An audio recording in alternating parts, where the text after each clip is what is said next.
안녕하세요. 증권시장부 신하연입니다. 지난번에 5월 공모주 시장 이야기를 해봤는데요. 5월에 3개 종목이 상장했는데 3개가 다 따따블을 기록해서 공모주 시장에 대한 관심이 커지는 것 같아서 이번에 6월 공모주를 한번 짚어보는 시간을 가져보려고 준비를 해왔습니다. 제목은 근데 이렇게 잡아봤습니다. 따따블 행진 고 스톱? 왜냐하면 6월 초에 상장한 피스피스 스튜디오라는 기업이 올해 전체 상장한 신규 공모주 중에서 처음으로 상장 첫날 마이너스 수익률을 기록했거든요. 물론 그날이 굉장히 공교롭게도 블랙 먼데이, 코스피가 8% 급락했던 블랙 먼데이 날 상장이 딱 겹쳐서 그런 것도 있겠지만요. 공모주가 이제 옥석가리가 시작된 건가? 5월만큼 계속 따따블로 잘 가고 이런 건 아닌 건가? 이런 시장에 의구심이 생긴 것 같아서 어떻게 평가를 해야 되는지 한번 자세히 짚어보려고 합니다. 일단 올해 IPO 시장 자체가 예년만큼 북적북적한 분위기는 아니긴 해요. 이번 주에 뭐 있지 해서 봐도 일정이 없는 주간도 꽤 있고요.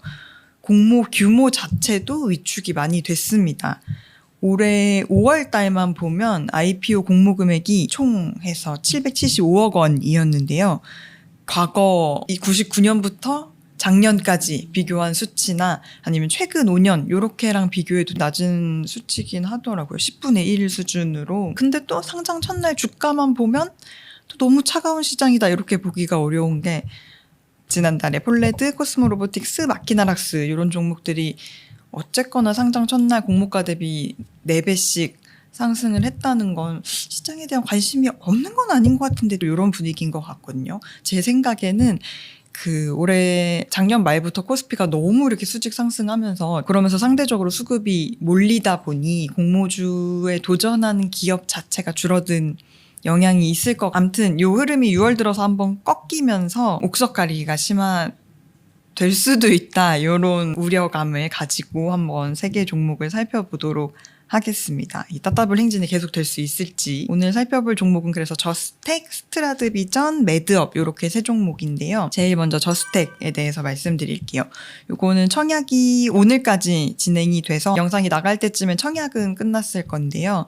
상장은 6월 마지막 주 월요일 29일에 상장을 앞두고 있습니다. 희망 공모가 범위가 1,500원에서 12,500원이었는데 요 상단인 12,500원에서 결정이 됐고요.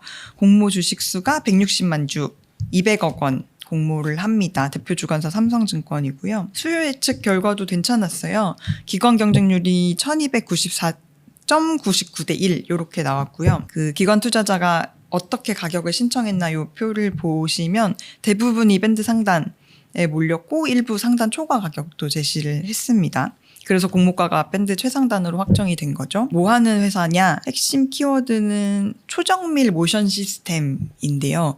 간담회 하기 전에 대표님 인터뷰를 갔었는데 기존에는 그냥 산업군에 쓰이는 초정밀 모션 시스템을 쓰다가 이게 코로나 때 어려움을 겪으면서 그때 당시에 이런 모션 시스템 기업들이 2차 전지로 많이 전환을 했었대요. 근데 당시에 저스텍은 2차 전지보다는 반도체다 이렇게 생각을 해서 거기에 투자를 많이 했던 게 지금 와서 돌아보면 너무 결과적으로 잘된 선택인 거죠. 업력도 오래된 기업이고요. 99년에 설립해서 초정밀 모션 기술을 기반으로 계속해서 이런 시스템을 만드는데 최근에 이제 주목할 만한 점이 반도체랑 우주, 고부가가치 산업의 솔루션이랑 부품을 공급한다. 이런 점이 눈여겨볼 만한 점인 것 같습니다. 그래서 투자자들이 보는 포인트도 크게 2가지 정도 될 것 같은데요. 첫 번째가 HBM이랑 첨단 패키징 수혜 기대감입니다. 최근에 반도체는 진짜 뭐 HBM, 후공정, 첨단 패키징 이런 얘기를 계속 들어보셨을 텐데 저스텍도 첨단 패키징용 고정밀 스테이지를 목표 시장으로 제시를 하고 있고요. 반도체 실적이 근 한 3년에서 5년 사이면 전체 매출의 50% 이상을 차지할 거다 이렇게 얘기를 하시더라고요. 어쨌거나 뭐 AI 반도체 투자가 늘어나고 후공정 장비 수요가 커지면 모션 스테이지 부품 이런 것도 같이 수요가 커질 수밖에 없어서 이런 부분은 매력적인 투자 포인트인 것 같고요. 그 이후에 업사이드 모멘텀이 뭐가 있느냐 했을 때 볼 수 있는 건 우주항공 모멘텀입니다. 저스택이 현재는 전체 매출액의 10% 정도로 아주 크지는 않은데 우주용 모션 시스템도 그 사업 영역으로 들고 있거든요. 소형 위성용, 중형 위성용 요런 데 들어가는 소부장을 판매를 하고 있어서 어쨌거나 반도체 사이클 동안 충분히 누리고 그 이후에는 이제 우주에 계속 투자를 해왔던 걸 이제 스페이스X도 최근에 상장을 했지만 그런 인공위성 자체가 국가적으로 엄청 많이 늘어나고 있기 때문에 여기 들어가는 소부장도 당연히 늘어날 수밖에 없다. 이런 설명이었습니다. 다만 기술성장 기업 특례로 코스닥 상장을 추진하고 있어서 성장성은 확실히 있어 보이는데 앞으로 시장 확대랑 고객 확보가 어떻게 잘 되느냐 이런 게 관건일 것 같고요. 신규 사업은 어쨌거나 개발이랑 설비 투자가 먼저 들어가고 매출 실현이 이제 그 뒤 시점으로 밀리는 거기 때문에 그때 인터뷰 때 들었던 말씀으로는 선제적으로 투자를 해놨고 현재로서는 그 수요를 맞추는데 전혀 문제가 없다 이렇게 말씀을 하셨는데 이게 실제로 수주가 계속 이어지는지 요 수주가 또 매출이 되는지 이런 거는 짚어보실만 할 것 같습니다. 그리고 두 번째 종목은 스트라드 비전인데요. 여기도 마찬가지로 18일부터 19일까지 일반 청약을 마치고 6월 말에 상장을 하는데 확정 공모가가 희망 공모가 상단이 아니라 하단에서 결정이 됐습니다. 희망 공모가가 12,000원에서 14,000원이었는데 그 하단에서 결정이 됐고요. 공모 주식 수가 700만 주, 공모 금액이 840억 원으로 오늘 소개해드리는 3개 종목 중에서는 공모 금액이 제일 큰 공모주입니다. 주관사는 KB증권이고요. 수요 예측 경쟁률이 381.30 대 1 이렇게 나와서 저스택이랑 비교하면 경쟁률 자체는 낮은 편이었습니다. 공모가도 그래서 밴드 하단으로 결정이 됐겠죠. 기관 수요가 아주 폭발적이었다라기보다는 회사랑 시장이 어느 정도 현실적인 가격을 잡았다 이렇게 해석을 할 수 있을 것 같고요. 스트라드 비전의 핵심 키워드는 차량용 비전 AI입니다. 어떻게 보면 이것도 최근에 관심받는 테마랑 이렇게 맞물리는 부분이 많은 것 같기는 한데요. 쉽게 얘기하면 자동차가 카메라로 도로를 보고 차선이라든지 사람이라든지 보행자, 장애물 이런 걸 인식을 해야 되잖아요. 그런 인식하는 눈 역할을 하는 AI 소프트웨어를 만든다. 이런 기업이라고 생각을 하시면 됩니다. 또 자동차가 확실히 이제 점점 내연기관에서 소프트웨어 중심으로 바뀌고 있고 그 ADAS 기능이 점점 고도화되고 있어서 옛날에는 차가 뭐 잘 달리고 잘 서면 됐다 이렇게 됐다면 이제는 차가 주변의 환경을 얼마나 잘 인식하고 주행에 활용하느냐가 중요해진 거죠. 중요한 경쟁력이 된 거죠. 이렇게 산업 성장적인 측면에서는 관심을 가질 만한 기업인데 리스크를 보면요. 일단 자율주행 인식 소프트웨어는 기술 변화가 굉장히 빠르고 자본이 많이 투입되는 연구개발비 부담이 큰 업종인 만큼 공모 규모가 큰 이유도 그래서 인 거고요. 투자 설명서에도 기입돼 있는 게 연구개발비가 지속적으로 계속 투입이 될 수 있다. 이렇게 설명이 돼 있습니다. 그러면 어떻게 보면 수익성이 잘 나는지는 두고 봐야 된다는 얘기겠죠. 그래서 실제로 매출이랑 이익이 따라와야 된다는 점에서 이런 부분을 잘 살펴보셔야 될 것 같고요. 한번 양산을 하거나 딱 잘 되면은 영업 레버리지가 클 수도 있지만 그 전까지는 개발비나 인건비 부담이 크기 때문에 투자자 입장에서는 이게 프로젝트가 어떻게 잘 진행이 되고 있는지 라이선스 매출 비중이 어떻게 되는지 이런 걸 좀 살펴보실 만할 것 같습니다. 또 마지막 기업은 매드업인데요. 매드업은 방금 말씀드린 2개 종목보다는 일정이 뒤입니다. 일반 청약이 이달 23일부터 24일까지 납입을 26일에 하고요. 7월 1일에 상장하는 기업입니다.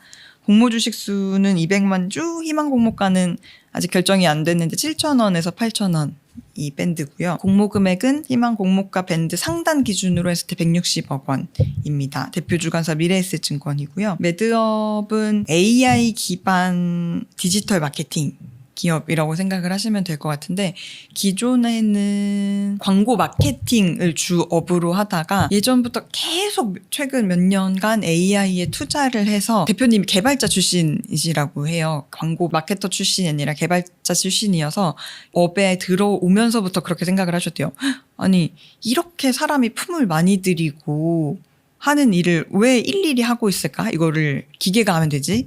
라고 생각을 해서 거기 300억 원을 투자받아서 그거를 대부분 AI 개발에 쏟아 부었는데 성과가 실적으로 나오고 있는 상황 정도라고 생각을 해주시면 될 것 같은데요. 전통적으로 광고 대행사 인력이 늘어야 매출도 느는 구조라고 생각을 하시면 됩니다. 왜냐면 자료를 수집하고 스크롤링해서 요거를 어떤 결과물로 나오는지 이런 거를 전부 다 그전에는 사람이 일일이 했던 작업이기 때문에 사람당 생산성이 낮은 편이라고 할 수 있었는데요. 왜냐면 인력이 그만큼 투입이 돼야 그만큼 결과물이 나오고 이게 매출로 이어지니까요.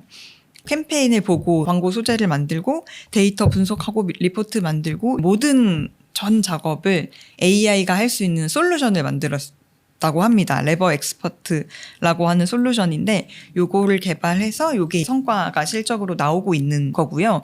구독형으로 붙으면 수익성이 좋아질 수도 있고 제가 봤을 때 매드업이 시장에서 어떤 평가를 받느냐에 제일 중요한 건 일반적인 광고 영위하는 기업이 아니라 소프트웨어 회사구나, AI 전문 회사구나 라고 인식이 되는 게 관건일 것 같습니다. 그래도 간담회 가서 듣고 인터뷰할 때도 들었지만 메타 본사에서도 기술 투자 개념으로 아시아에서는 일본의 어떤 기업이랑 매드업에 유일하게 기술 투자를 했다고 하고 그런 면을 보면 기술적으로는 인정받고 있다 이렇게 보셔도 될 것 같고요. 실적도 꽤 빠르게 증가를 하고 있어서 최근 3개년 연평균 매출의 연평균 성장률이 33%, 이게 앞으로 뭐 글로벌로 확장하거나 이런 계획이 다 이뤄지면 그리고 또 한국에서 파일을 넓히거나 하면 좀 더 성장에 탄력을 받을 수 있겠죠. 매드업은 앞선 두 종목이랑 결이 다른 것 같은데요.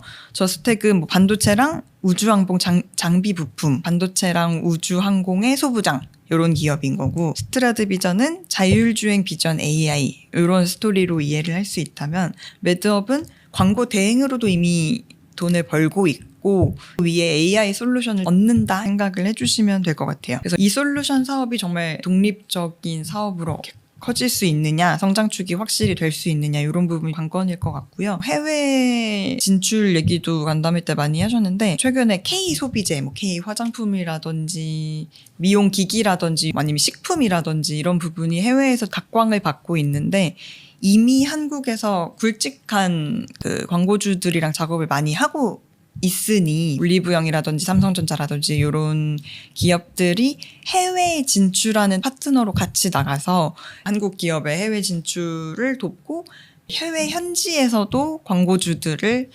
만들겠다 이런 목표를 말씀을 하셨습니다. 이렇게 세 종목을 비교해 보면 저스택은 수요 예측 흥행이 가장 강하게 나왔고요. 상장 첫날 단기 수급 기대감이 제일 클 수가 있을 것 같습니다. 시장에서 관심을 받고 있었고 밴드도 최상단에서 결정이 됐고 했으니까요. 그렇지만 기술성장 기업이고 HBM, 우주항공 이런 성장 스토리가 실제 매출로 직결이 되는지는 지켜봐야 되는 영역인 것 같고요. 스트라드 비전은 공모 규모가 가장 큽니다. 자율주행 비전 AI 이런 산업 스토리는 매력적인 것 같은데 수요 예측 경쟁률이 낮았고 공모가도 하단이었던 점을 감안해서 시장에서 상장 당일에 어떻게 결과가 나타날지 한번 지켜보셔야 될 것 같아요. 또 매드업은 7월 초니까 상반기를 지나서 첫 상장하는 기업이기는 한데요. 앞선 두 회사랑 달리 흑자 실적이 뚜렷하고 AI라는 테마도 있지만 본업에서의 경쟁력도 있다 이런 점을 생각해 주시면서 이게 그러면 진짜 시장에서 AI 에이전트 기업으로 확실하게 인식되고 인정받을 수 있겠느냐 이런 거를 포인트로 한번 살펴보시면 좋을 것 같습니다. 그래서 따따블이 나오겠냐 이게 제일 궁금하시겠죠. 따따블이 나오겠냐가 상장 첫날에 중요한 것 같은데 5월에는 6월처럼 공모주 수가 많지 않았고 또 다 매력적인 테마를 타고 있는 기업들이어서 상장 첫날 좋은 실적이 나왔던 것 같은데요. 6월에 피스피스 스튜디오 사례 이후에 의구심이 들고 있는 상황이라서 제가 항상 공모주 볼 때 체크해야 되는 포인트로 말씀드리는 거를 한 번 더 강조드리면서 요거를 판단해서 내가 이 종목에 투자를 하거나 뭐 청약은 아니더라도 이 종목을 앞으로 뭐 눈여겨보겠다 이런 결정을 하셔도 될 것 같은 게 첫 번째는 상장 첫날 수익률보다 유통 가능 물량을 봐야 된다. 요거에 중요하고요. 아무리 좋은 회사, 알짜 회사더라도 공모 직후에 나오는 물량이 많이 쏟아지면 주가에는 부정적으로 작용을 할 수밖에 없기 때문에 이런 부담이 많지 않을지 상장 첫날 그러니까 상장 직후에 열리는 물량이 어느 정도인지를 꼭 체크를 하셔야 되고 공모가 위치도 한번 보시면 좋을 것 같습니다. 밴드 상단에서 결정된 저스텍이랑 밴드 하단에서 결정된 스트라드 비전 이런 거를 비교하셔야 되고 이게 또 하단에서 결정된다고 무조건 안 좋다라고 볼 수는 없는 게 상단에서 결정되면 밸류를 크게 인정받은 만큼 주가 부담은 있는 거고요. 하단에서 확정이 되면 기대감은 낮다고 볼 수 있지만 그래도 가격 부담이 낮아졌으니 좀 더 진입하기 편하겠다 이렇게 생각을 하실 수도 있는 거라서 그리고 세 번째는 테마랑 실적 이 균형을 잘 맞추고 있는가. 좋은 테마를 가지고 요즘 뜨는 테마를 가지고 있지만 실적으로 반영되기까지 너무 오래 걸린다던가 아니면 테마를 띄운 부분은 전체 매출에서 아주 일부분이고 나머지는 뭐 다른 부분으로 채워진다던가 이런 게 없는지 실적까지 거리가 너무 멀면은 당장 주가는 찍지가 않을 거니까요. 이런 부분을 한번 잘 살펴보셔야 됐고 또 실적은 있는데 성장 스토리가 약하다 이렇게 돼도 반대로 밸류에이션 프리미엄 받기 어려울 수 있으니 복합적으로 잘 살펴보시고 당장 첫날 얼마 오르나 이것도 중요하겠지만 중장기적으로 얘네가 어떤 기업이겠는데 이런 부분을 투자 설명서 보시면서 잘 살펴보시면 좋을 것 같습니다. 유통 가능 물량, 뭐 확약 비율, 공모가 산정 근거 이런 것도 살펴보셔야 되고요. 7월에도 상장이랑 청약을 앞두고 있는 기업들이 몇 개 있어서 다음 시간에는 상반기 IPO 시장 결산 이야기랑 7월에 주목할 만한 공모주 이렇게를 같이 준비해서 와보겠습니다. 감사합니다.